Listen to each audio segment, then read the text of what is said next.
10 yıl, 20 yılgacha shundoq shu siyosiy o'rganish qilib qolmay ketamsizlar. Siyosiy o'rganishinglarni shu odam tanlashni keyingi 10 yil, 20 yilning ichida men unday so'zlaydigan yana birasi chiqsa, yana bir buyruq tushsam, tang hujum qiladigan, og'zini buzib tillaydigan, shundoq tanlashni o'rganamsizlar siyosiy o'rganishda. Bu Yoshirin partiya a'zosi bo'lmoqchi bo'lsa, nurg'un kishilar endi shundoq orzusi borda, bir ish qilay deydigan, lekin qo'rquvda shundoq bo'lganmikin, yoshirin faoliyat qiladiganlar ko'p, boshqa yoshirin kirmiz deydi-da.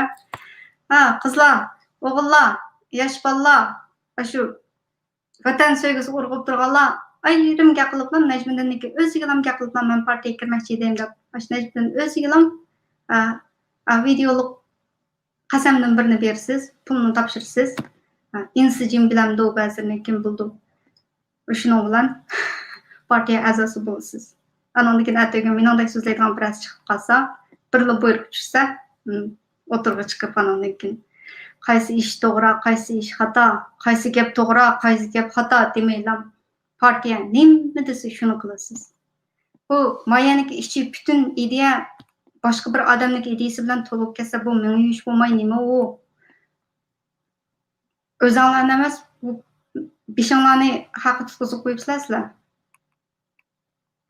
O'zinglarniki mustaqil fikr qilishning yo'q. O'ylab baxmaylam. Amerikaniki bizga yordam qiladi deb. Amerika o'zining odamlarini davosana.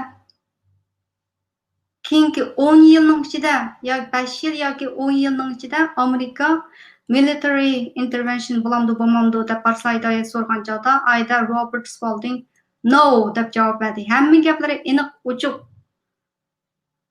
Fidoylar ekrandimu, kim doktor strategiya mutaxassisi elib aytgan joydamu, kashki keyingi 20 yilda vatan ozod bo'ladi deyalisam kan kashki, men uningmi jazm qilib aytolmayman deb boshliq degan tursam.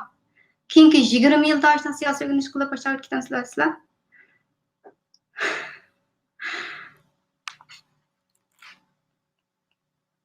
Başka gaplari butun shu o'rganish siyosiy partiyaga oidlam gaplarda endi